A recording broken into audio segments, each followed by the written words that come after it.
Hello and welcome to the first episode of the newly named PokeTalk podcast. I am your host, Jarzard, and I am here with a new guest, Charles Harding. Oh my god, that's me. That is you. Hello and welcome. Hi. So, hello, thanks for having me on. Yes, so in this show, we talk Pokemon. It could be anything really, but the whole point of it is basically to just show the love for Pokemon and to just, I don't know, just share your story and hopefully. I thought this was Digitalk. I thought this was a different podcast. No, that's next month, dude. That's next month. So, yeah. Well, first off, how we started this? How was your week? First off, it is the weekend now. Well, honestly, the weekend's the busiest time of the week for me, so things are gearing up. Oh, jeez. Did you do anything fun? Any Pokemon-related stuff at all? Not Pokemon, really. I started playing the Devil May Cry series. Oh, okay. Those are good. I'm getting into that. They're fucking weird. So good. Can I swear? It's past a minute, right? Probably. If not, they're darn weird. If not, I'll just do the whole, whatever, add a poison Pokemon effect as the censor. I have a comment. In general, can I swear? Yeah, go ahead. I don't mind. Cool. This shouldn't be a thing to worry about. People swear, and it happens. Dope. Yeah. So I guess we can start off with, now that we have your week settled, hopefully it gets better after the weekend, right. I guess. It's fine. I like being busy. Oh, well, that's good. I guess we can start off with our topics and questions. For example, how did you get into Pokemon? I wish I could remember more clearly. All I really know is that my grandparents got me Yellow version, and I don't think I had any exposure to Pokemon before that. At the time, I was living in Australia. My dad's got a weird government job, so we moved around a lot. I'm a military brat, basically. So I don't remember ever seeing commercials for it or being really exposed to it. I know it was big in Australia, but I don't think it maybe hit quite the peak it did in America. So you got into it at Yellow version? Yeah. Oh wow, so that's what? About a year and a half or so after it came out? I think so, yeah. I was fairly early to it. I remember hating the Pikachu and immediately dumping it in the PC because I didn't want it. The poor thing. I don't know, I didn't care for it. I mean, the thing cries when you put it in the box too. It does. Oh my god. I've come to appreciate all the friendship mechanics, all the little animations that'll play when you talk to your partner Pikachu. But for whatever reason, 5-year-old, 6-year-old me was like, hell yeah, I want a Pidgey. No, Pidgey! Pidgey's good. I mean, it's the bird. It looks angry all the time, and it's just I don't know. It makes a good partner. Also, it's I think it's the most wanted Pokemon in terms of getting a flying partner, at least. It's pretty solid. Yeah. Yeah, and Route 1, for whatever reason, I just used that as my starter. And I remember I got to level 94. Oh wow, the Pidgey alone, or did you just evolve it after? I mean, I evolved it. Just for whatever reason, I never hit level 100 with it. I don't know why. I stopped at 94. Huh. It's just weird hearing how you got into Pokemon because it was gifted to you instead of walking into whatever being shown Pokemon wise. That's so interesting. I don't even know if I've ever asked you this. How were you exposed to it? I mentioned it in the last podcast, but whatever. I'll say it over and over again until people get the idea and know me and why I do this. But Pokemon was introduced to me when I was in first grade. We were at the library doing a reading assignment, getting a book to pick out for whatever. I saw a Nickelodeon magazine, and I was just flipping through it. It's the newest issue, and inside I see this image where it shows all these weird creatures, which we now know as Pokemon, with the big logo, Pokemon, gotta catch them all, and it has a giant net hovering over them. I saw those images, and I immediately had to take that magazine with me. I think I might know the ad you're talking about. Yeah, it's it's a pretty popular ad. They had it everywhere. On top of that, like there's the TV ad with the bus driver taking all the Pokemon and then like crushing them into a Game Boy, which also like thinking about it now, that's messed up. It's a little fucked up. Yeah, ever since I saw that advertisement, I just took it and I was like, I gotta draw this. And I was like newly learning how to draw because another kid in 2nd grade was teaching me at the time. So it's interesting that we both like know the precise moment we were first exposed to it. Mm-hmm. Like you and me especially, it's had a huge impact on our lives, and we've been lifelong fans of the series. And we have a lot of friends in the same boat. I wonder if they would all be the same. They would all know the exact moment. I would be interested to hear from that. I mean, eventually I'll get a lot of people on here to share, and hopefully there could be like some similarities, or I want to hear some different ones. Like yours, for example, was just, the game was given to you and then here you are. Like, I kind of have my grandparents to thank for a lot of my continued interest in it, because my own parents were kind of weird when it came to video games. They were very, very strict on how often we got to play it. Oh. The house rule was 1 hour of video games a week. Oh, so on Fridays, I got to play 1 hour of Pokemon, and that was my video game. Wow. Fucking for the week. So you basically just very harsh speed ran the game. Yeah, I mean, I cheated all the time, of course. Like, well, yeah, those games are easy. They're beaten. Well, I meant like cheating my parents' rules. Oh, good. I shared a room with my little brother who was young enough to have a nightlight, so you better believe I was up like using the nightlight to play Pokemon. Just sitting in the corner, like trying to use the light. I wanted to play Pokemon, man. Oh, that's but I like that. But with my parents being so strict, I got very, very lucky. One Christmas, my grandparents sent me and my brother Fire Red and Leaf Green. Oh. It was like some combo. I don't think it was a combo pack of both games, but they were SPs, Game Boy SPs, and they came in their own like cases for the game. So me and my brother each got Fire Red and Leaf Green respectively, and that was a blast. I shout out to my grandma buying me a bunch of Pokemon games that my parents never would have. Oh, that's awesome. I think I remember those bundles too because I wanted them at the time, but it was like, oh no, I'm done with Pokemon, because after Ruby it's like, oh whatever, no one plays Pokemon anymore. Fire Red, Leaf Green, I already played those games. Ha ha ha. Pokemon's not cool anymore. I'm in high school. What a loser. Luckily, that phase of yours didn't last too long. Yeah. It's like one gen, right? Yeah, I think so. It was like after Diamond and Pearl was like the quote-unquote last straw for me of like ever getting back into Pokemon. Oh, yeah. And then Platinum came in. It's like, hey, you remember me?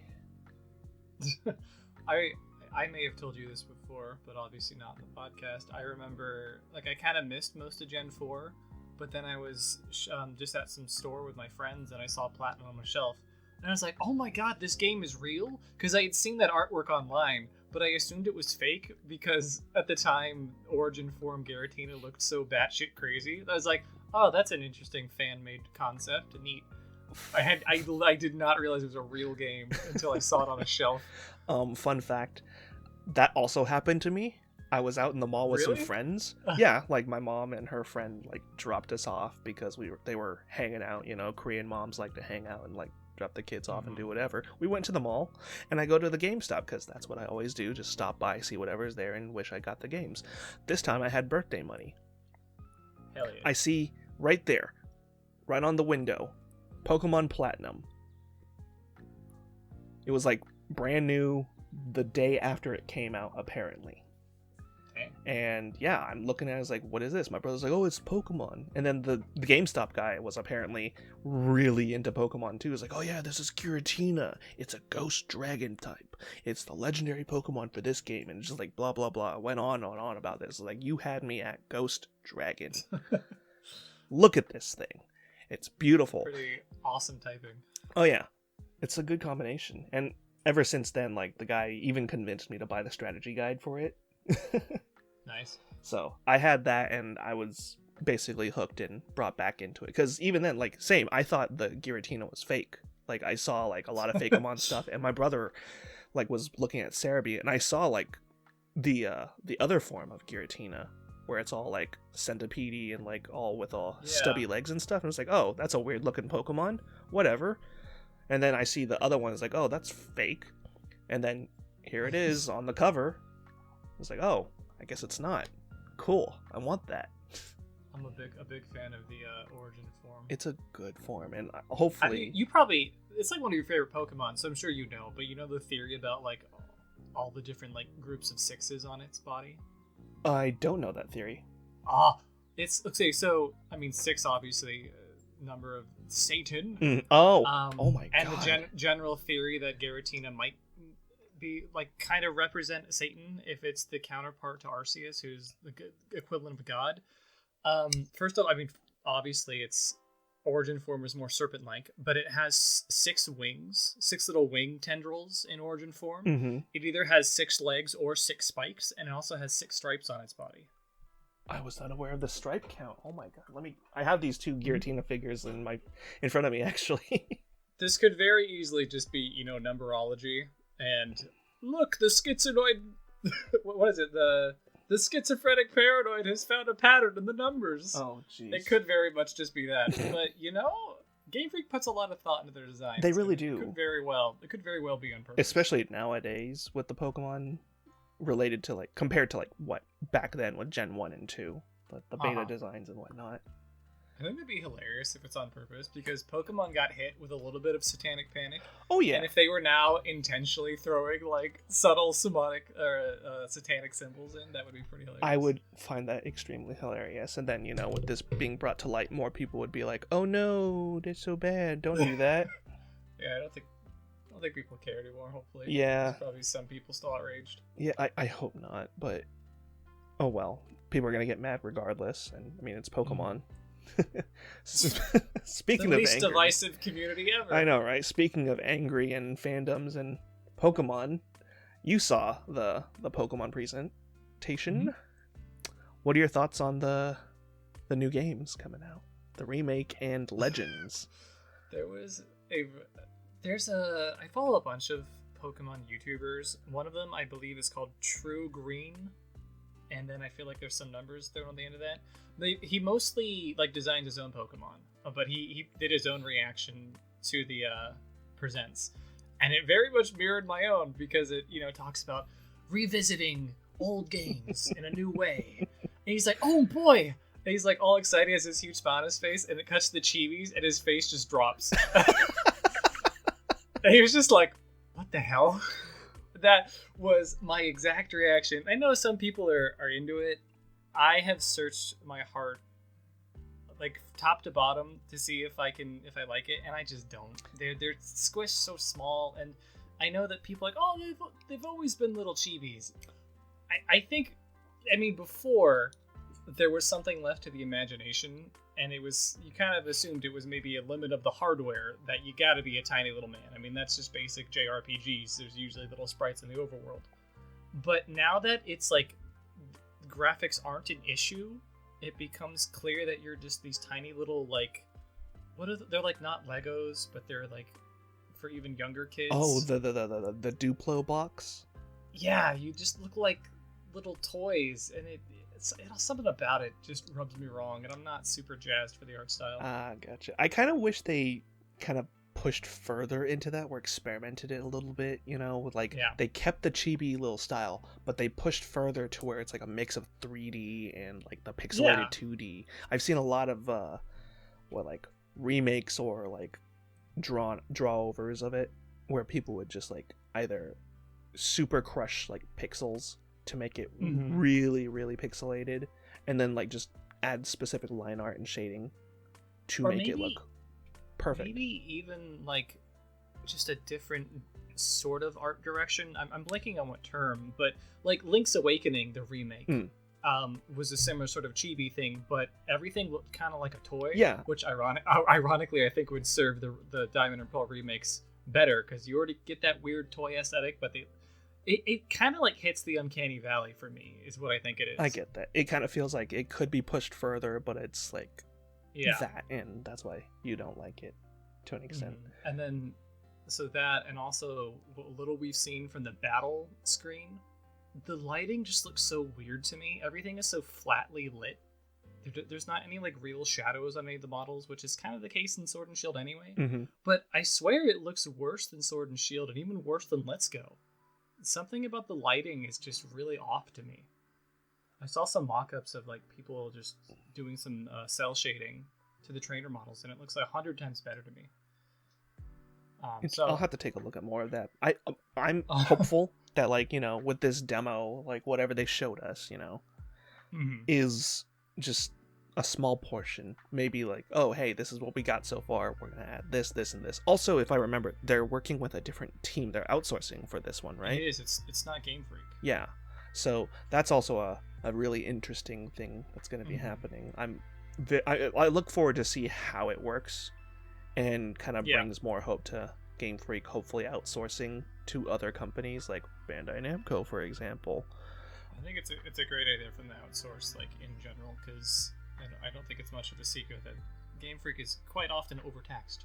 Mm-hmm. So I'm really glad they're sort of sharing the load, as it were. Share the load, Game Freak. Share the load. I don't mean to be too much of a downer on them. I don't know. Also, from what we've seen, like, it just doesn't seem like we're getting much new. You know, like the biggest change is the art style, which rubs me the wrong way, and it doesn't seem like we're gonna get megas or anything like especially different to the story. So I'm just wondering, like, what reason I have to come back. That's understandable. I'm more on the optimistic side of looking at it and thinking, this is just what we have so far. This is what they've shown. And since this is going to be, later in the fall, there's a chance that more will be shown, which will probably happen. And, you know, knowing how the internet works, there's either going to be a demo, a giant leak that everybody's going to say is fake until it gets revealed to be real, and then a trailer like the day of that happens. But I think, kind of like how ORAS was, we're going to have something new added to it, or something different in a way. I do hope they integrate some platinum content into it. Yeah, same. I really do. Even if it's just, you know, like a post-game story, like venturing into the other side. It'd also be really nice if they could overhaul the HM systems, because that got like the worst it ever was. Especially with Rock Climb. Rock Climb was annoying. And defog, right? Oh my god, defog. Like, HMs were already kind of annoying, and they added more. Like, stop! Yep. Oh my god. I forgot all about defog, to be honest. Yeah. It's not quite as obtrusive, but it is real weird that they just kept adding more and more. It's like, in 2 spots that you have the defog? Maybe? I think so. I definitely have some of my complaints about newer Pokemon games, but the way they've handled HMs going forward is much, much better than how they used to be. I agree. I think the quality of life for a lot of the newer games lately, oh god, yeah, like, you don't have to go to a PC to, like, organize your Pokemon anymore. That's like the best thing, especially when they added that in Let's Go. Just walking around, it's like, I don't want to use this Pokemon anymore. Let me switch it up. But I don't want to go to a Pokemon Center because I'm in the middle of the forest. And they've made, like, competitive battling way more accessible. Definitely. Insanely so. I remember, like, imagine, like, even trying to do competitive Pokemon in Gen 4. I don't, like, was there even a way to get a Pokemon with good IVs guaranteed? Like, now there's dens, and, like, there was friendship areas, or whatever they were, friend safaris? Yeah, the friend safaris. If I remember, I think it was, like, all just calculating. Like, you just got a calculator online if you were lucky enough to, like, type in the stats and hope that it was like, oh, these are what the EVs are, these are what the IVs are, this is how many what Pokemon, you know. Yeah. You just would have to churn out Pokemon forever. Yep. And just hope that one gets a good stat and then lock that in at a breeding parrot. Boy, how annoying. I'm glad that it's a lot more accessible. Definitely, especially with, like, candies and with mints. The mints. Bottle caps. Oh, I just wish the one thing I want for competitive is just give us rusted bottle caps, quote unquote, you know, to make a stat 0, like speed or attack. I would like that a lot too. There's a lot of Pokemon that would benefit from that. Definitely. It would be perfect overall, but I don't know. I wouldn't be surprised if we see that next gen. That would be good. They've got to be aware that some competitive players want that. Mm-hmm. I think, didn't the DLC for Sword and Shield also add an item that lets you unlock hidden abilities? Yep. Yep, the ability That's- patch. That's a godsend. That was Man. definitely worth it. Probably not worth like $30, but still Yeah. definitely worth it to like bring it. Because I remember I had a lot of friends who were like, oh, I hatched a shiny, but it doesn't have the hidden ability, so I don't want to use it anymore because I wanted to use it for competitive. But now they can just was like, oh, I have a shiny. Oh, it doesn't have the hidden ability? Let me fix that. It's really nice that you can take literally any Pokemon and either through bottle caps, ability patches, and then nature mints, you can just eventually, and then even like EV resetting berries. Yep. You eventually can take any Pokemon and make them completely competitively viable. So that you can literally take the starter you beat the game with, and then make that something you're using at VGC. I think that's awesome. It is very awesome. Also, on the topic of EV resetting berries, you don't even have to do that anymore. On the island, oh yeah. yeah, there's a trainer you can just give a couple of ore. Some lady out in the ocean. Yep, and she just like scrubs them clean. Weird. It's very interesting. Like as smooth as a rock. It's like, oh, okay, cool, thanks. Yeah. It's super interesting. But yeah, I have high hopes for the new games that are coming out, especially with Legends. We didn't even talk about Legends. Yeah. Oof. Whew! Oof. That's the one I'm really jazzed for. Like I feel like the reveal of both was very calculated on Nintendo's part, Game Freak's part, whatever. Like, look, here's some nostalgia drug for you, and here's a new direction for the series, and you'll probably like one, if not both. Yeah. And I feel like that was on purpose to appease everyone in some capacity, and I am very much in the Legends camp, because holy shit. Definitely. I think like how they did the whole layout is like, here's nostalgia, here's everything that happened that you love, that what you got into to what you are doing now. And now, hey, look at that. More Pokemon Snap. We're getting Pokemon Snap next month. Are you ready for it? I know you are. How about this, though? Look at this. It's what all of you have been complaining for years for. Boom. Gen 4 remakes. Oh no, you didn't like that? How about this Gen 4? Boom. They definitely kept amping it up. Although they didn't show us anything about Pokemon Sleep, so it was kind of a disappointment. Yeah, I was already in bed and ready to Pokemon Sleep at that time. After that, I've heard a theory that Pokemon Sleep works too well, and it keeps knocking out all the developers working on it, which is why it's taken so long to come out. That makes sense. Well, even then, it's like there's also the powerful. Pokemon Unite that's coming out soon. Oh yeah, it's like beta testing right now. Yeah, I can take it. Join the Pokemon League of Legends. Yeah, I'll probably try it out. I don't know if it's. It's like on Switch and mobile only, right? Yeah, I think so. If it was on PC, I would definitely try it out because there's the chance I could just uninstall it quickly. But I don't want to get working on my Switch. Even then, it's just I don't know how I would like to control it. You'll probably just have to like use the touchscreen on the Switch to play it, huh? That's true. I didn't really thought about the control scheme because I played some League and I'm definitely more inclined to use a keyboard. Mm-hmm. Oh god, Legends though. Yes, go back to Legends. Legends. I'm trying to like keep my hopes in line and like not get too optimistic, and like I've been talking to our mutual friend Nathan about it a little bit. We're like, oh, what if you get like mounts and like you could get an Arcanine and you ride around and Staraptor? We're like, we have no reason to think that's coming though, so let's maybe like curb our expectations. Yeah, a lot of the theories I've been seeing have been amazing, just like based on just that short little teaser of what we got. I do think there's something to it because they are very clearly intentionally invoking Breath of the Wild. Definitely. I think it's also because, a lot of people were complaining or comparing Breath of the Wild to Sword and Shield all the time. Yeah. In terms of quality, which is understandable. And a Breath of the Wild-esque Pokemon game would be pretty cool just to explore and enjoy the world that you're in.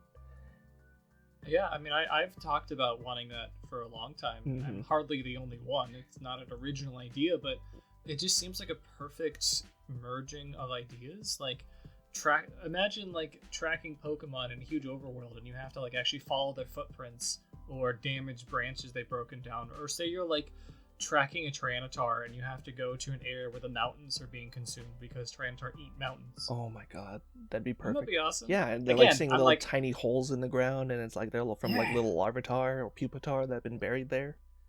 like again, I might be getting my expectations too high because they might just plop a Tyranitar in the overworld near a mountain, Mm-hmm. which would still be neat. It's still environmental lore, you know. Yeah. And I think they'll hopefully pay close attention to like where they should be spawning. Definitely. I mean, they did with some of the older games too, which is pretty nice. Mhm. Like, did you hear? I'm just gonna backtrack a little bit. Like in Sun and Moon, for example, with like environmental storytelling through Pokemon, Bagon, Oh, like in the beginning of Pony Island, or not Holy, but Melee, you see there's a small percentage of chance to get a Bagon at the top of the cliff. I thought it But was at the bottom. no, it's a small percentage at the top, because at the bottom, that's where they all are, because all of them keep jumping off trying to fly. Oh, so there are both.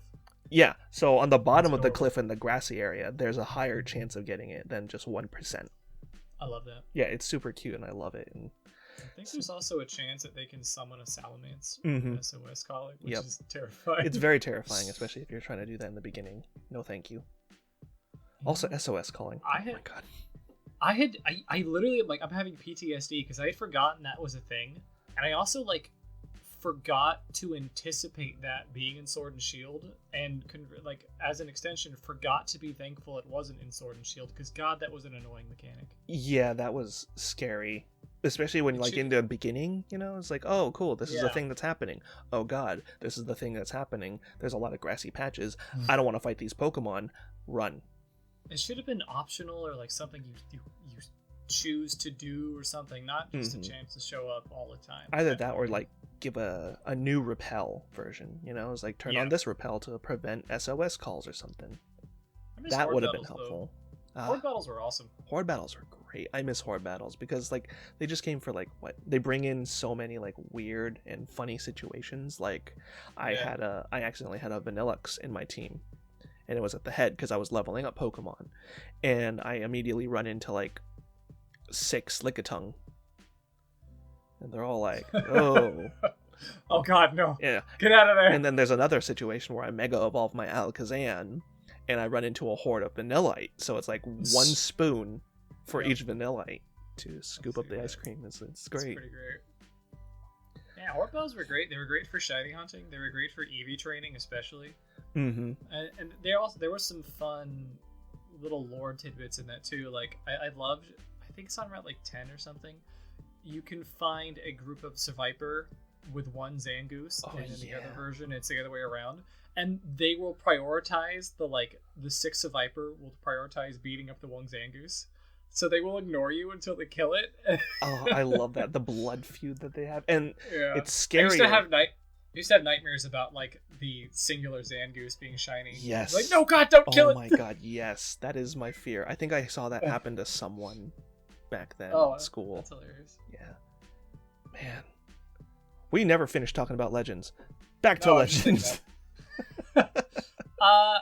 I've seen some people saying like, stop comparing it to Breath of the Wild, but it's like, no, they're intentionally invoking the same imagery, and even the music is the same. The music is like reliant on the piano, which was like the core instrument in Breath of the Wild. So they know what they're doing. Yeah, I feel like they're trying I really Trying to hard get to it. like bring it to like, hey, we're getting there. I want to believe that it's not just targeting fans of Breath of the Wild for the trailer. Mm-hmm. You know what I mean? I hope that's them trying to signal that that game is an actual inspiration for the directions of Legends. That would be my hope. That would be good. That is very hopeful as well. I'm hopeful for it. Even then, it's just like the title is Legends Arceus. Yeah, it kind of seems like it's implying like a whole new series, which would be cool. Imagine like one set in Hoenn where we get to see Primal Groudon and Kyogre doing their thing. Yeah, I had the same thought about it with in Unova. Yes, Yeah, with we Kyurem. actually saw the original dragon. Mm-hmm. Oh my god. That has always bothered me that we've never seen the original all fused the together complete form. right? Yeah. Yeah, I would absolutely love to see that. God. Gotta say, maybe next gen is gonna be black, white, remakes and Legends. Oh yeah, you're right. Kyurem. That could line up. God, we're almost close to getting all the Game Boy and Game Boy Advance games out of the way. Yeah, it's that's super weird. Yeah. Also, that being said, I Genesect. think Game. Yeah. Oh, that'd be interesting. Yeah. I think Game Freak. I often try to like plug them into a like repeatable, predictable formula, but they like every generation they do something weird and new. So just because now we're getting a remake and a Legends game doesn't mean we'll get the same pair down the line. They might do something totally different. Oh, for sure. I mean, that happened with us when we were expecting like a gray version, and we got white and black 2. And then after that, we were expecting what, X, Y, and then Z, and then nothing. They baited that though. Yeah. They baited that hard. Yeah, definitely. It was like, finish the alphabet. Do it. I feel like there's like a lot of rumors about that game being scrapped or at least repurposed. I think that my guess it's repurposed, and that's what turned it into Sun and Moon, because Zygarde is like a really big part in that game, where you had to find all the cells and then put it back together again. It seems like a weird thing to troll us with, like teasing a Z version without actually doing it, Mm-hmm. Yeah. And then, yeah, what else was after that? It was like Ultra Sun and Ultra Moon after that. Yeah. Yeah. Those were a bit of a letdown. They were. I kind of wish they went a little bit further with the whole alternate dimension kind of deal. Mm-hmm. I kind of thought that's what it was going to be anyway. Mm-hmm. Like seeing that the trainers had new outfits, which is kind of typical for a sequel or sister game anyway. Yeah. But I definitely thought we were going to see it's like something went wrong in the timeline. It was similar to Sun and Moon's events with like key differences. Mm-hmm. But and the thing is, like, those games are better than Sun and Moon and have more content in Pokemon. Definitely, especially with more Ultra Beasts and then the story. Yeah. But it's not quite enough for it to have been worth beginning again, Yeah. They should have just existed on their own. That's why usually when I suggest people to play Sun and Moon in that gen, I just tell them, just get Ultra Sun, Ultra Moon. It's the same exact thing. And I think that is like the one disappointment I have with the games at the moment with Ultra Sun and Ultra Moon right now. Because I always had this like thought, headcanon kind of dealio that like, what if Lily was the evil like henchman, like boss lady, she was in charge of the Aether Foundation. The mother was like just a pawn. She got corrupted, and then it's like, oh, Lily gets to like now use the Ultra Beast mother to fight. They never explained why one of the Ultra Beasts looks like her, right? It was just some weird coincidence. It was and wasn't, because it was Lucamine's obsession with the first encounter with Neolego. Oh, wait a minute. Yeah. She was like extremely obsessed. That's why Lily looks like her. And she kind of like made Lily look like her? I'm remembering Lily saying that her mom dressed her. Exactly. That is exactly the reason why Lily dressed her, kept her that way, just to be her little Ultra Beast. And I will say what's the mom's name? I'm terrible with Lucamine. Lusamine was an interesting character. She was a great character. I'm like underappreciated in my opinion.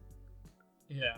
Like, one of the images from that game that sticks with me is her trophy room of all the Pokemon frozen so they stay beautiful. Oh my god, that was creepy. I had chills when I saw that. Yeah, I kind of wonder if that could be some sort of meta commentary on shiny hunters, or at least some part of the community that just keeps them in storage boxes all the time. I can see that. It like, I feel like a lot of the stuff that we see that might be commentary could be, but at the same time, it's like, oh, what a coincidence. Oh. Yeah. To each their own on that part, I guess. Ha ha ha. Sun and Moon and Gen 7 in general are pretty okay. I think one of my bigger gripes is the camera. The way the DS is set up, the bottom screen is always showing you the overworld. Mm-hmm. Like, it's showing you the map and everything around you.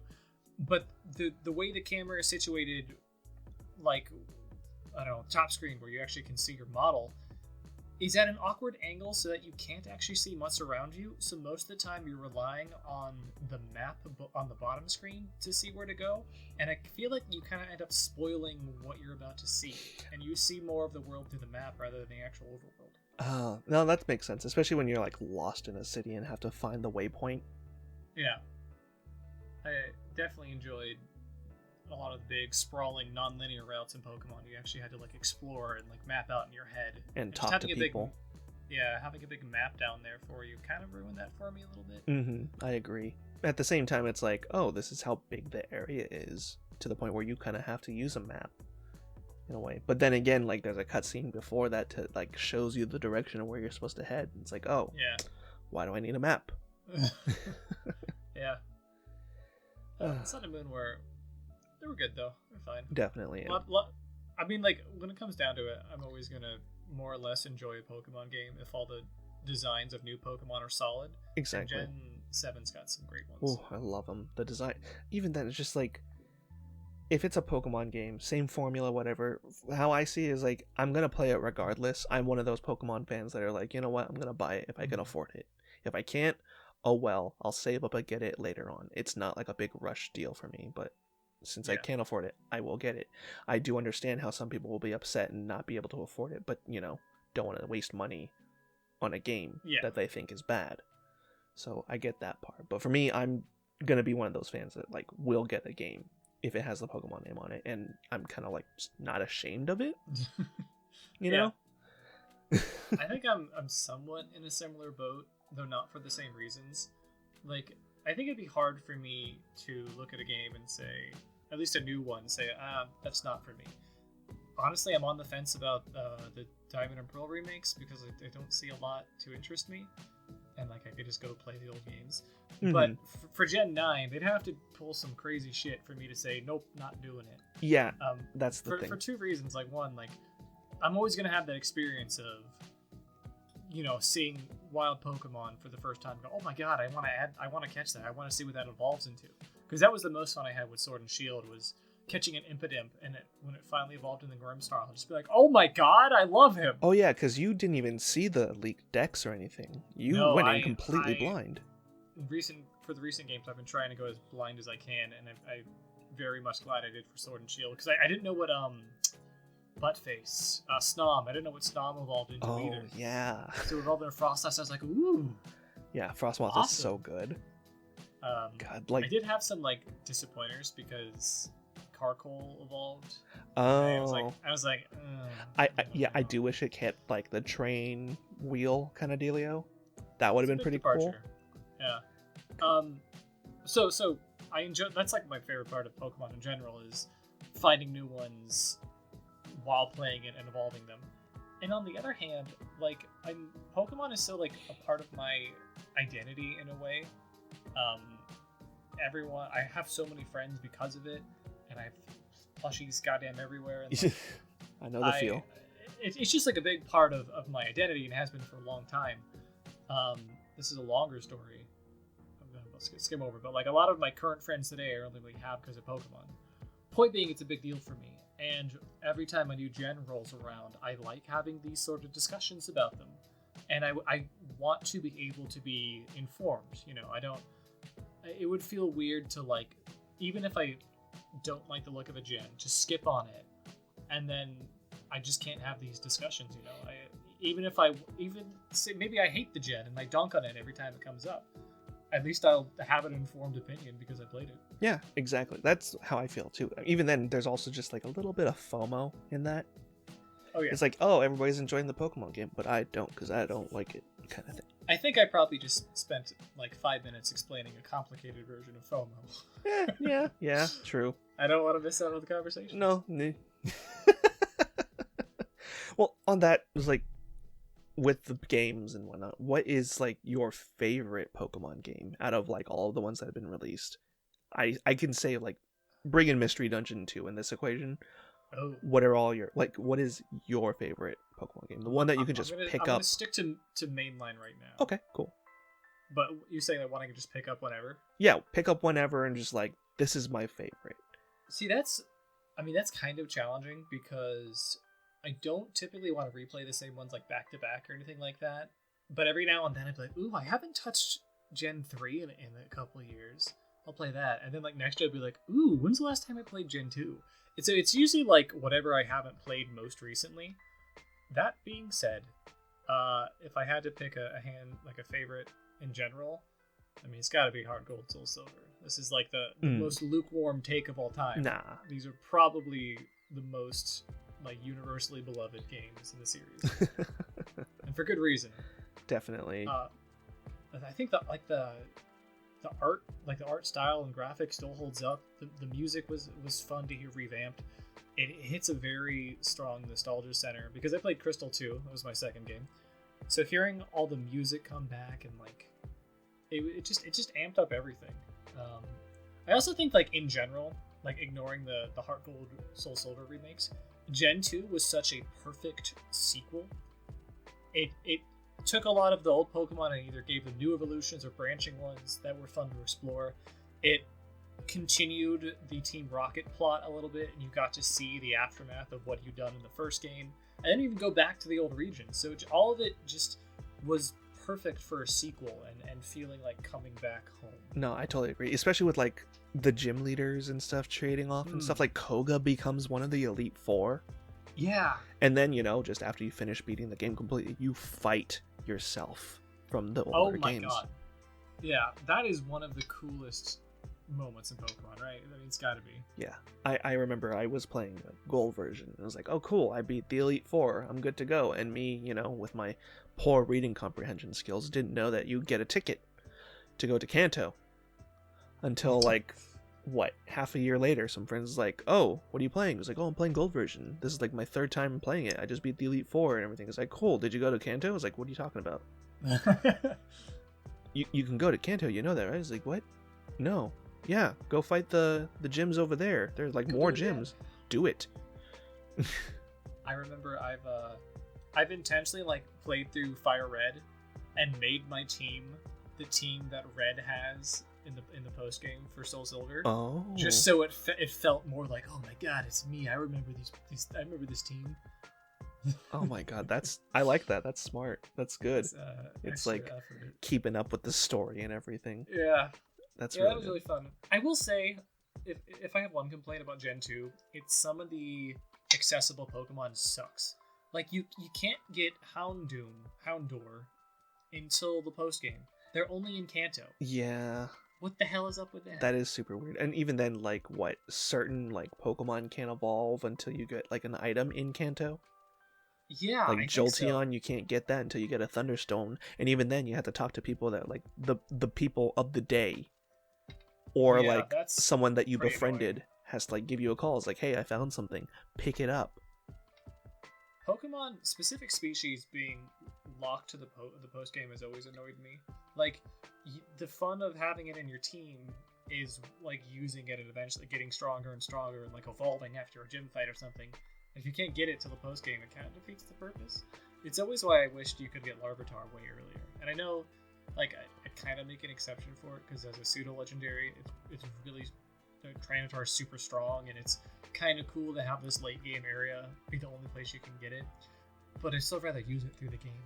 I want it on my team. I'll agree and disagree at the same time. I'll agree because yes, it's annoying trying to get certain Pokemon in your team to progress through a game because you don't want to use specific types, but also I'll disagree because I feel like that way is kind of like making you like use the area around you, or like I guess in some cases for the new Pokemon that like you have to unlock the national dex, it's like, hey, these are the Pokemon that are available.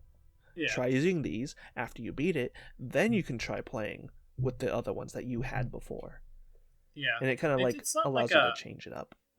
It's not a huge complaint I have because that's just how rarity works, right? Yeah. Like Larvitar feels rare and special because you can't get it until Mount Silver at the very end. Exactly, and then you train that big boy up to be Tyranitar, and then you beat Red. That being said, I think in Ultra Sun and Moon, you can get it like fairly early in the game, around the 3rd or 4th gym, and that was awesome to just pick up. It's good. I do like how like some of the areas do allow specific Pokemon to be in. That's kind of like why I like some of the new dexes. Kind of like the different Pokemon there. It's like, hey, here you go. There's this kind. Try this out. How about a little bit of this? Just mix it up. Stop trying to go with like the same. But I do understand when people like want to play with their favorites instead of like trying something new every once in a while. I X and Y a lot because I feel like it had a huge variation on the Pokemon you could find. Like from the get go, like Route 1, you can get like Azurill, Riolu, Litten. Not Litten. Litleo. Yeah, little known fact: the Gen 7 starter debuted early. Yeah, definitely. But yeah, it was a good mix of like just random Pokemon you can start with. Not to mention you get 2 starters. Yeah, that was. I'm like on the fence about that. It's kind of weird that. I don't know. I get it because it's like Gen 1 gets too much love. Yeah, that was like the we love Gen 1 gen. Which especially was kind of funny. Those starters can Mega Evolve, but the actual Kalos ones can't. Yeah. It felt like they got a bit more love than the actual starters. I always found that weird because at the same time it's like, oh hey, here are these Pokemon that we were given to like start with. Now here are the Pokemon that the professor gives you.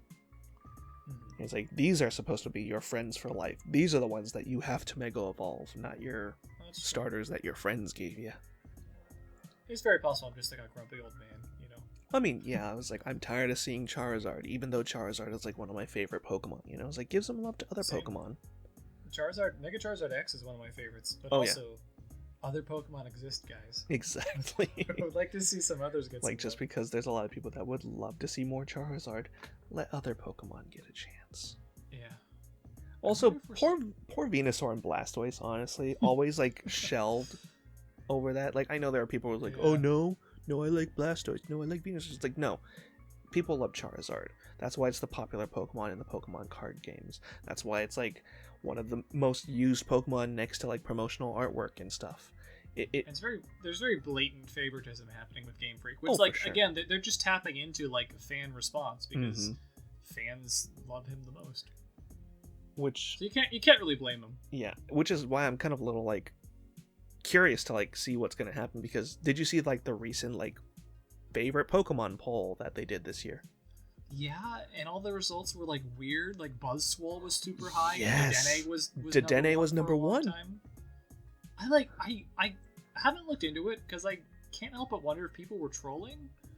Like Buzzwole, really? I think a part of it can be mixed with the TCG too, because Dedenne GX is definitely one of like the most used cards right now because of like its ability to allow you to like draw cards.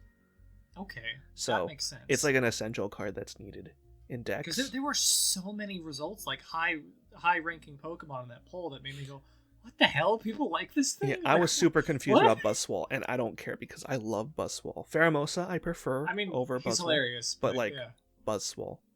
He's hilarious, but I wouldn't have put him as like top 10 Pokemon of all time, you know? Why not? Because he's a weird space alien bug monster. That's buff. That can break you over their like 4 knees. I love that. Like, you send him out and he flexes, and during battle he flexes, and when he faints, he, like, stumbles forward and flexes.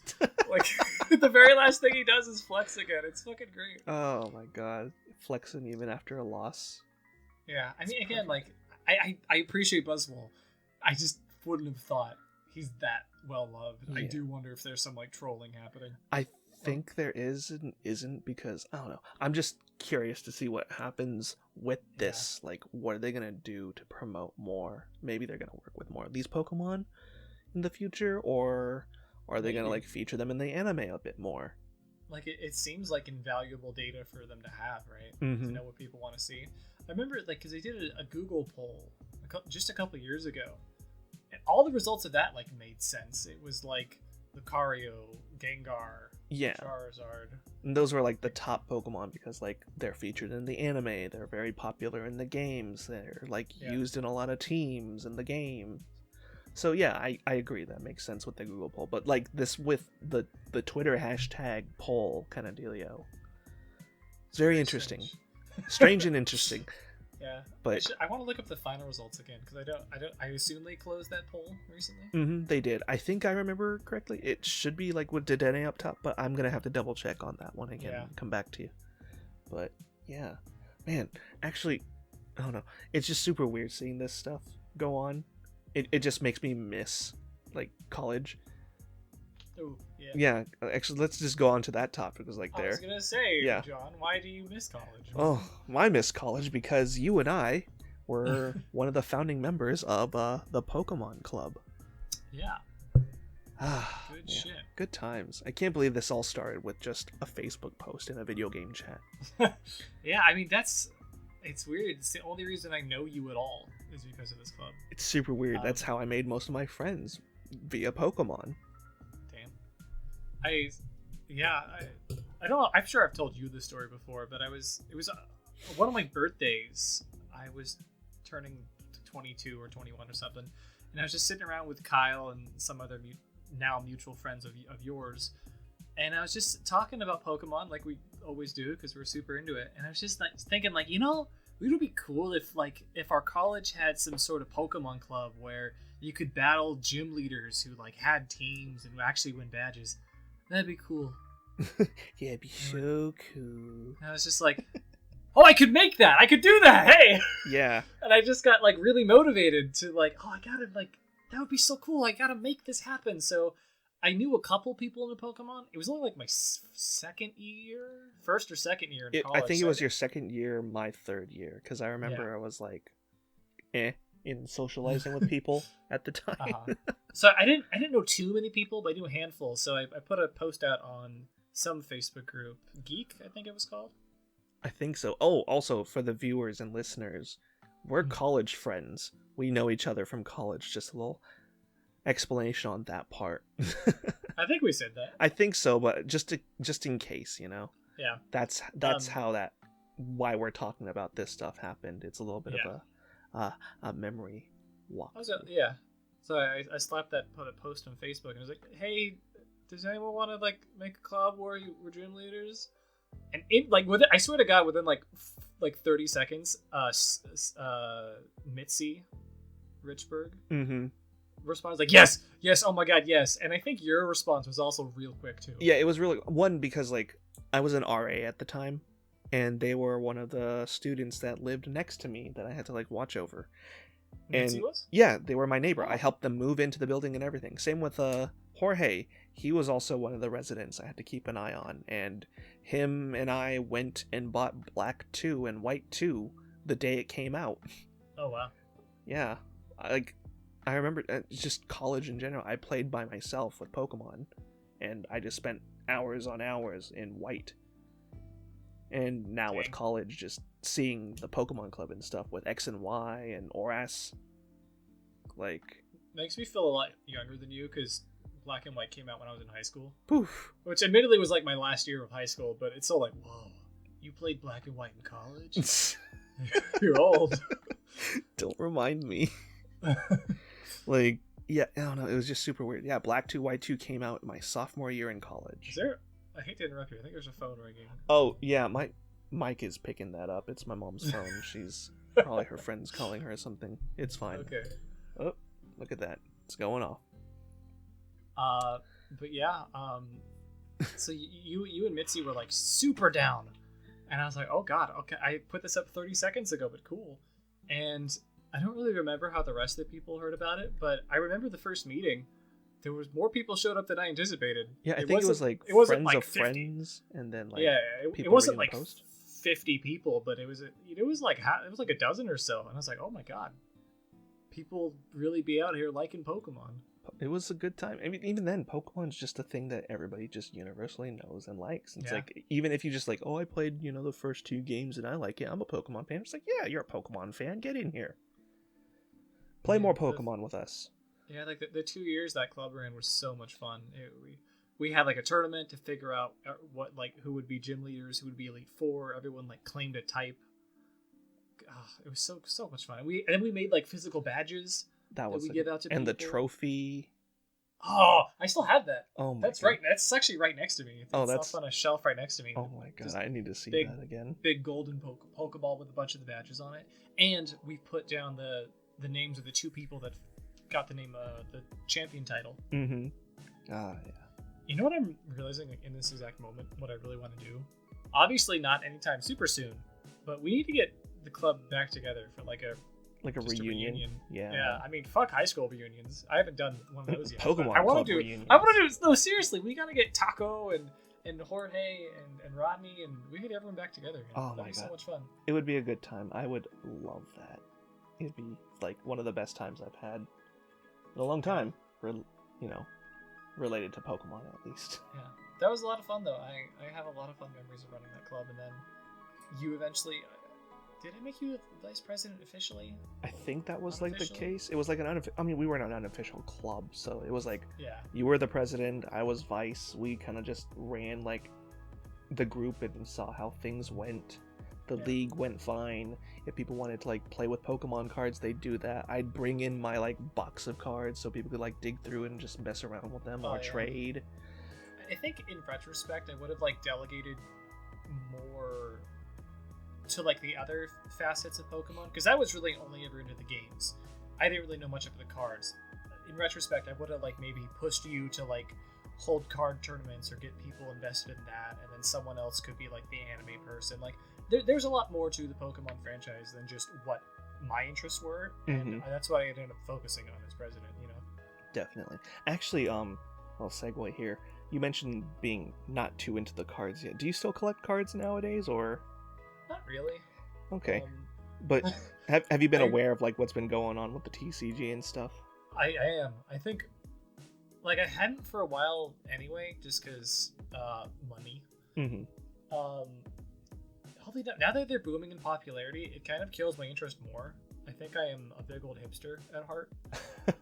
Just seeing like empty shelves everywhere, it doesn't like inspire me to go buy some of my own, because it just feels like everyone's doing it, and also I would almost feel kind of guilty buying any cards at all, because I see posts from a lot of people, including you, who are like, God damn it, every fucking pack is bought out again. And I just like, I'm a 27-year-old man, maybe I should leave these cards to the kids, Not to say that other 27-year-old men shouldn't. Just, you calling me a kid? Listen. I don't know. I'm just not super jazzed about it anymore. No, I understand. That's fine. I was just curious, like an outside perspective of like what you see from like the TCG and like the craziness of people just buying out Pokemon cards. It's kind of, I will say, elements of it are cringy, like the Logan Pauls that buy $1 bazillion worth. I mean, there's benefits to it, because it's. I am a grumpy old man and a hipster in the same body, because I mean I should be excited that there's a renewed interest in the series, right? But it just seems like it results in things, I don't know, not enough cards to go around. It's just hard to sound gatekeepy about this kind of thing. It's hard to? Yeah, to me it is, because it's like, cool, people are interested in the stuff, but the people who are interested are only interested in investing and making money in it. So it's like, at that point, it's like, yeah, no, you all can go. But at the same time, like, more fans are like, more people that are like, see this kind of stuff going on. It's like, oh, Logan Paul's into it. I like Logan Paul, but I also like Pokemon. And because of Logan Paul, I have found a new interest in Pokemon cards again, and I am back into the Pokemon fandom. Yeah, I think you've actually like condensed my own thoughts, because I think that is most of what I'm seeing is like what I would call opportunists. Like, oh yeah, every one of these 400 streamers was really holding out on doing box openings, and like finally have the motivation to do it. No, they're all taking advantage of the craze because it's trendy. Like that's the part that makes me go. Yeah. But when I hear people, there's got to be a positive element of people actually excited that it's definitely popularity. It's just weird. Like, I see people like streaming or something. It's like, oh, I saw the Logan Paul thing. Maybe I should do one of those too. It's like, no, don't do it. It's not worth it. Don't. I've just seen a lot of streamers who like they aren't really known for Pokemon, but now they're suddenly doing box openings. Like Ethan Klein. I wouldn't really call him a streamer. I didn't even know they did that. People. They did an opening? I don't watch his stuff, but I saw some post about a really cringy thumbnail he had opening cards. And I don't know if you're familiar with Pay Money Wubby. I am. I saw. I actually really like his content, but he's also like, he does box openings now. It's like, is that really like? It's really weird. It's kind of weird because like I know that some of the people that do like start, I think they do jump in on it as a trend, but also at the same time, some of them are actually collectors. They're just not open about it until now. Which is kind of cool. It's like bringing out people's like, oh yeah, I collect the cards too. Here's my whole like case and like shelf or whatever, or closet full of my collection. Yeah. And it's like, oh, I'm sure there's cases of that. People who grew up with it and like, but it's not always marketable. And now that it is, oh sure, I'd love to revisit my childhood and if the streams are more popular because of it, it's a win-win. I'm just sure that exists. I'm just more upset about the TCG and like just the cards in general just been treated like this giant cash cow that like people can get rich quick with it. Yeah, because I'd be interested to see like if there's more, I don't know, actual like participants in tournaments going forward, or if this is all just surface level collectors. You know? It's the majority of it is collectors, is because like with Play Pokemon right now, tournaments are usually like with cards. They're usually done in person, but due to the coronavirus, that is impossible. So a lot of it's done online nowadays. But the problem is with those kind of tournaments is you kind of need to keep playing so you can unlock the codes or like unlock packs in the game. But you need to build more decks and whatnot, so you kind of need more packs. But you can't do that unless you get the card codes, but you have to buy the packs to get the card codes. So it's like, well, can't do anything. Might as well just stop playing. It's a complicated situation. Definitely, especially when I just started getting back into the TCG online. Worst time to get back in. Oh man, but I don't know. It's just weird, like comparing that to now with the Pokemon craze to back when college. You know, it was like X and Y was kind of like a revival in a way, and then Pokemon Go. God, yeah. Pokemon Go was, whew. That's weird. Like Pokemon clearly keeps proving it has the legs to continue for a long time because it keeps just exploding in popularity past what it already had. I think it does hit a little bit with nostalgia, but then like keeps the people definitely. After that, or draws. Pokemon Go was definitely like, hey, remember playing Pokemon for the first time? Which is not a bad thing to market it as. Like, oh yeah, definitely. Obviously, it worked. I know a lot of like older folk. I say older people, like in their 40s or 50s, who Pokemon Go was the first time they ever really got into Pokemon, and they're still playing it now. Oh yeah, same here. They were like, I seen like grandparents like got into it because their kids like, oh yeah, Pokemon Go, and it's like, oh, the kids are active and they're having fun. Might as well like enjoy and help them out. It's like, yeah, totally. Man. And then they alone just like start getting so into that, like while the kids are out, they're either playing Pokemon Go or doing like chores or whatever, and it's like, oh, okay, cool. Well, I missed summer of 2016, let me tell you what. That's when the world had, you know, it was world peace right there. Pokemon Go brought world peace. Like when it launched, it just every night there'd be like 100 people downtown just go like walking around talking and sharing what they got. I remember there's a part where like a Nidoking spawned and everyone's like, oh shit, there's a Nidoking, and everyone like rushes over a block to go get it. Have you ever seen that video of like, well, I don't even remember where it was. I think it was in California. There was like a pier and everybody was like walking around playing Pokemon. You just hear someone screaming Blastoise, and you see a giant wave of people just started running over. It's like, where's the Blastoise? Oh my god! Cars stop, people jumping out of the cars just to go see the Blastoise. I imagine like for some like, you know, boomers that's probably really cringy, but oh man, everyone's just interested in the same thing. Yeah, it's great. There was such a like sense of community right away. It also was you know, it was early 2016. Trump hadn't been elected yet, so everything just about that time seems better. Yeah, definitely. Oh my god. The calm before the storm. Yeah, jeez. Oh well. At least we have newer games to worry about now. Also, like, Pokemon Go's going strong. Yep. God, man.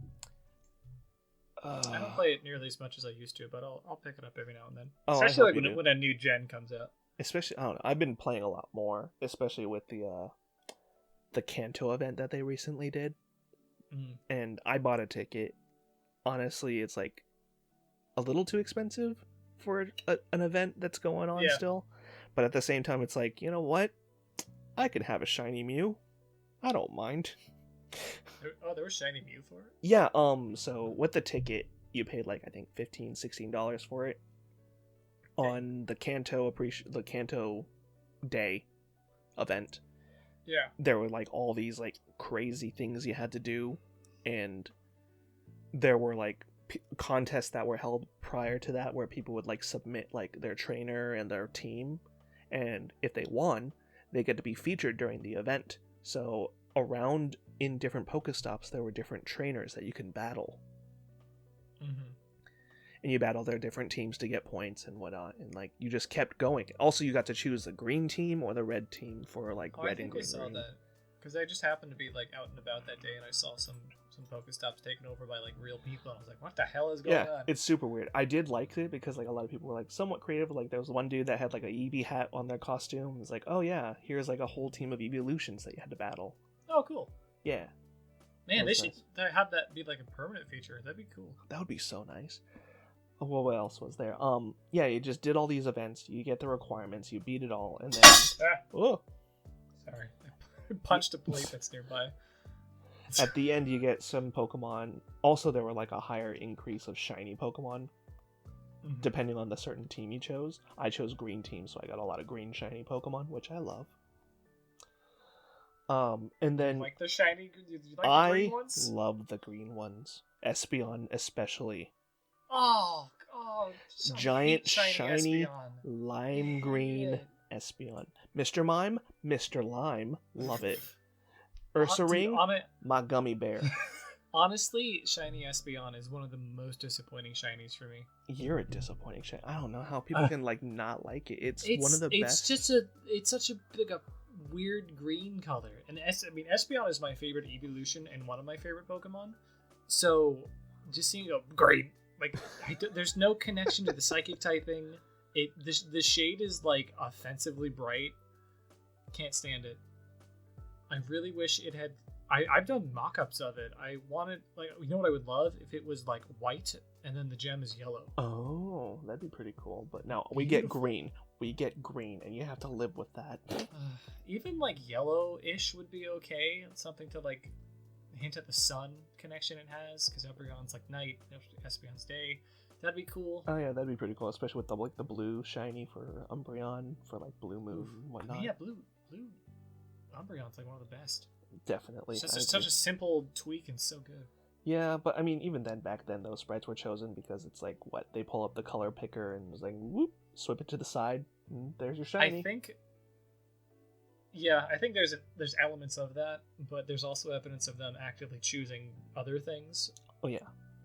I don't think we're ever going to know for sure. It seems like, yeah, the default is to just shift it automatically and then maybe play with it a little bit, or completely change it if you want to make something better. I think in the beginning it was just the color slider, given the whole like limitations on color, but I think nowadays with the newer Pokemon, I think starting around like what Gen 3 or so, that's when they started getting into more of like decisiveness of picking.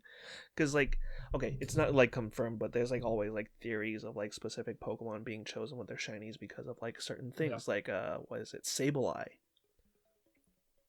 with its like weird like yellowy copper color, and the eyes were supposed to be like descriptive of like what happened during like the Hopkinsville Goblin cryptid sighting. I have my competitive Sableye is called Hopkins. Nice. Love that. Nicknaming Pokemon. It's always fun. Did you ever start nicknaming your Pokemon like at the beginning of the games, or did you like grow into it? Well, actually, I won't nickname Pokemon unless I'm replaying a generation. Which is partially because I want to make sure I'm learning the new Pokemon names. So, like in Sword and Shield, when I was catching, like I caught a Corvus Squire, or whatever the first stage is. See, maybe just proving my point because I don't remember all the stages. Gotcha. But like, a Rookidee. I didn't want. Yeah, thank you. I didn't want to nickname it right away because I was definitely not going to remember the new Pokemon species if I immediately nicknamed it, you know. But for like a competitive Pokemon or when I'm replaying, I'll definitely nickname things. Oh man, I'm just thinking you just actually nicknaming it and you just forget the name completely. Like, oh, that's a Sam. Yeah, it's a little Greg. Look at that Greg right there. What does he turn into? A Greg? You know. And now I'm thinking about Corviknight. Corviknight's dope. Good. Yeah, you and your aesthetic choices of Pokemon. My aesthetic are big monsters. Yeah, big monsters. With that, what is your favorite big monster? My favorite big monster is Tyrantrum. Tyrantrum. The Gen 6 T-Rex fossil. Oh, I love him. Part of that's because, like, since I can remember, I've been coming up with my own Pokemon concepts, because, I mean, who hasn't? And I always wanted a T-Rex. Like, just in real life, I'm secretly a 4-year-old, and I think the Tyrannosaurus Rex is awesome. I want a dinosaur Pokemon. Yeah, I love dinosaurs. I love Jurassic Park, and I mean, this is kind of, I feel like it's like a basic bitch answer for what's your favorite dinosaur, but also I don't care. It's a T-Rex. No, I get that. I mean, my favorite dinosaur is Ankylosaurus. Ooh. Yeah, I like the shielded club-tailed, like, I almost called it a Pokemon, but dinosaur. They're the same things. That seems like a prime target for a Pokemon, honestly. Oh, for sure. It'd be like, great. Combine it with, like, caveman elements, so it's like a literal club. That'd be cool. That would be pretty interesting. I'll have to figure something out like that. You and your Fakeamon ideas, so into it. But back to Tyrantrum quickly. Many. Yeah. Tyrantrum. Back to Tyrantrum. Big T-Rex. I remember, I don't remember where I would have been flying to, but leading up to X and Y, they would, like, release a handful of Pokemon every now and then. And they released Tyrantrum and Aurorus at the same time. So I saw this in the airport as I'm about to board a plane, saved it to my phone, and spent like most of the flight just looking at this huge red T-Rex. I was like, oh my god, this thing is awesome. Was that your first instance of just like seeing it and like deciding I need this Pokemon kind of thing? I definitely didn't. I didn't see it and go like, he's my new favorite. But I definitely remember going like, dang, like I wanted a T-Rex and they delivered. This thing's cool. Definitely like made a point of picking it up for my run. And just he's awesome. I don't know. Not much to say other than he's a big T-Rex and like, what more could you want? Who doesn't love a big T-Rex? No, I get that. My brother loves Tyrantrum as well. I think it's like one of his favorites. I think. Oh, yeah. It's a good one. It's definitely my aesthetic in general for Pokemon is the big monsters. So like Aggron, Nidoking, Charizard. I like the monsters. Basically, just kaiju. I mean, yeah. References I'm a big or so. fan of kaiju. Yeah. Got it. How about Aggron? Aggron's Aggron's solid. He's rock solid. Pretty okay. In steel. Sometimes I lean more towards Lairon, honestly. Oh really? I think Lairon's got a very clean design. Is it because of like the stumpiness of it? I don't know. I'm not sure what it is. Something about him just seems more like compact, or like a slightly cleaner design. Aggron's a bit busy, but I like him still. Okay. No, I like that. That's good answers on favorite Pokemon. I mean, there's no bad answer on why you like a Pokemon, really, because, you know, here on this podcast, all Pokemon are someone's favorite. Trademark. Yeah, pretty much. I wish. But, I don't know. It's really nice to hear, like, just the different kinds of Pokemon that people like, and that's kind of weirdly the enough purpose of this podcast. Weirdly enough, blue is my favorite color, and Tyrantrum's shiny is blue, but I prefer the normal. Really? Something about red just suits it more. Something like, because it looks so fierce and powerful. I mean, it is the color of power, red. Yeah. And even though it's my favorite color, I feel like the blue kind of dilutes that a little bit. Even though I'm a shiny hunter and I love to shiny hunt, it seems like the perfect storm, right? It's a blue T-Rex and it's a shiny. I should love it, but I just like the red a little bit more. Wow. No, that makes sense. I get that. I mean, if that's the case, like, well, no, you already stated it's like T-Rex, big monster, love. I didn't say I should like Gyarados. No, I was thinking it's like, why not, Aurorus? Big old blue dinosaur. Because it doesn't have big pointy teeth. No, I get that. I get that. I do like Aurorus a lot, actually. When the sails kind of like light up, that's really pretty. I do like that. It's an ice type, and it's like supposed to like represent the Aurora Borealis, and it's like, okay, I like that. That's a really fun merging of ideas. And with the ice typing, that's part of it. Yeah. And sometimes I wish this wasn't the case, but competitive viability definitely seeps into my opinion of Pokemon to an extent. And Aurora's typing is just the worst. Rock, ice, fire fucks it up. Fighting is like 4 times. Fighting, steel as well. Oh yeah. A lot of the really common offensive typings just tear it apart, and it can't really defend itself. Yeah, even with like the new like what its hidden ability or something. I think what's it called? What's its hidden ability? Is it hail? Snow warning? No, it's like all the normal type attacks turn into ice attacks. Oh, like that. In Sun Refrigerate. That's what it's called. Oh yeah, I mean that's actually pretty good because then you give it hyper voice and it's just doing stab on Exactly. really strong stab hyper voice. Mm-hmm. Tantrum's pretty fun competitively. He's hardly top tier, so I mean this competitive viability doesn't bother me too much, but there's some stuff you can do with him. Especially with the dragon typing. Yeah, usually I'll just slap on Dragon Dance because he's not very fast, so he needs a little bit of speed support. So you can either Dragon Dance him up or even Rock Polish can definitely help boost his speed, especially if he's jolly. But he actually got a really fun move in Sword and Shield, which presents new options. There's a new move called Scale Shot. Oh yeah. Which boosts your speed but lowers your defense. And then Because you're shooting your scales out of there, you know? Which is kind of gross. Like I get it, but at the same time, it's like your... it's a good, interesting attack, especially for like a multi-hit attack. Yes, because it'll break through substitutes or even focus sashes. So that's just another bit of utility he has to start boosting his speed while attacking at the same time. So then maybe you can throw on Swords Dance and then use that to boost your speed when you need to.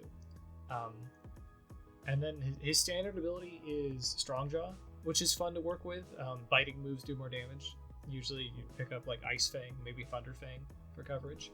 But the one I prefer more is Rockhead, his hidden ability. Ooh, that's a good one. Which makes you totally immune to recoil moves. I should say, like, you don't take the recoil damage from those moves. Yeah. And obviously, you then look at the move Head Smash, which is a really powerful move, the usual drawback being recoil. So suddenly you have a stab, really powerful rock move with no recoil. Mwah! God. It's good shit. You love the competitive brainstorming, coming up with the different ideas of teams. It's great. Yeah. I love it. I used to run a blog on tumblr.com called Y'all Don't Even Know About Pokemon. Y'all don't even know about Pokemon. It was like somewhat tongue-in-cheek competitive blog where I would just like break down sets I thought of, or sometimes they were like troll sets, but yeah. I think I tried one of them. Thinking about it. Oh really? Yeah, I think it was. Well, I remember seeing that, and it was like your Flapple. Dude, that Flapple set is so good. Flapple is such a crazy Pokemon, especially with its hidden ability, Hustle. Yeah, it's because of the way Dynamax works. Dynamax makes all of your moves 101% accurate, which means they cannot miss. Normally, Hustle, the hidden ability, makes it so that you do more damage, but your accuracy is lowered. But then if you Dynamax, you still get the power boost, but the moves still have the 101% accuracy. So you get all of the benefits but none of the drawbacks for 3 turns. Still, it's crazy, though. If you slap a Life Orb on there, too, it's another 30%. Yeah, you can do some serious damage. God, I don't know. It was, like, really good when I used it, like, in the beginning of the game. Not the beginning, but, like, near the end when you had to, like, use competitive Pokemon, basically, to go through the Battle Tower. Oh, yeah. Well, I'm glad to hear it. Flapple's a fun Pokemon. Super fun. Love that. Good blog. Good stuff. Good use. Haven't touched it in a while just because I kind of ran out of stuff to talk about. With how'd you get into competitive Pokemon? Oh, I actually have a story for this. Oh? It was Heart Gold and Soul Silver were the current games, and there was a Celebi event going on. And I remember I got my parents to drive me and a couple of my friends like 2 hours away to the nearest place that was holding a distribution event. And it was a pretty fun time, and me and my friends got the Celebi and hung out, and we just hung around the area a little bit because there were other kids around that had the games, and it was just fun to socialize. And we did a couple of battles with random people, and I remember just doing a few battles against like some random schmucks like myself, and I did I think I beat everyone. And I was like, yeah, I felt pretty good. Me and my Espeon and my Feraligatr were doing really good. And then I fucking remember these older kids strolling in with this like air of like arrogance, and maybe I'm just retroactively applying this to them because they absolutely fucking trashed me. They clearly, I realize now they had a full competitive team. This guy had like a Politoed, Rain Dance, Rain Sweeper team, and he just completely wiped the floor with me. And I was just like, whoa, what is going on? Like, I wasn't like really that upset. I was just like, these kids clearly knew what they were doing, and I was like, I just suddenly was exposed to this new level of Pokemon battling that I didn't really know was an option. And they proceeded to like just kill everyone there. And I remember I kind of overheard them talking to someone about EVs and IVs, and I was like, what is, huh? Hey, what's that? And he gave me like a very quick like crash course. He wasn't like a dick about it. He just kind of like explained like kind of what breeding was. I was like, whoa, that sounds really hard to do. And I didn't do it. I didn't really get into it. Yeah, I didn't really get into it until X and Y, when it was a lot easier to start building up competitive Pokemon. I think that's about the same time I started, especially with like VGC stuff. Yeah. I blame Worlds Tournament that year, 2016. I think that's when it started, right? I couldn't tell you. Yeah, it was the Sajin Park moment that got me into competitive. That was just seeing that Pachirisu event. Yeah. I think that was 2014. Okay. Either way, that moment specifically is what got me into just doing competitive, because like, really? Yeah, it was just seeing how any of those Pokemon could be useful. Yeah. And just like using the favorites. I mean, it's obvious, like it was like the obvious choice based on the dex picks and whatnot to work right for the team. But still, like Pachirisu being Sajin Park's mascot Pokemon at this point now, because of that Worlds moment at like the finals, was insane. What an iconic moment. Super crazy. And then like having a Pachirisu distributed with the name Sajin Park. Yeah.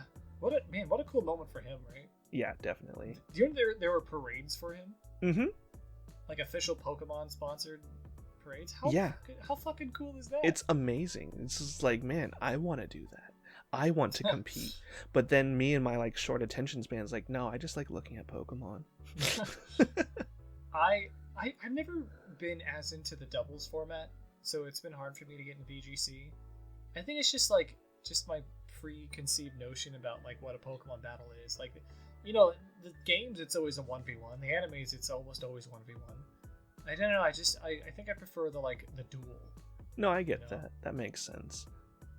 There's definitely a lot more complicated strategies in doubles, and there's a lot more to keep track of. Because I saw it as like a team kind of dealio. Yeah. Like, yeah, you're like in the other explanations you mentioned, it's like it's still with the team, but it's like individual, like one by one you get to do it. But like with doubles, it's like you're working together to like finish the goal of like winning. Cover each other's weaknesses. Exactly. Yeah. It's not like one Pokemon has to set up for this Pokemon, who has to set up for this Pokemon, who has to like counter that Pokemon. Singles definitely leans more towards get something set up fast and sweep the whole team on your own. Yeah. Which can be fun. It's like just a whole other play style. I wish VGC would cater to it more, because I don't think there's even like an official tournament for it, right? It's just doubles. I think so, but if I remember correctly, right now that there is a tournament happening on Sword and Shield.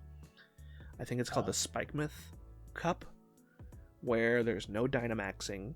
I believe it's in a single format battle. I could be wrong, but yeah, I think that's going on soon, or like right now. You should check it out and try to register and try that out.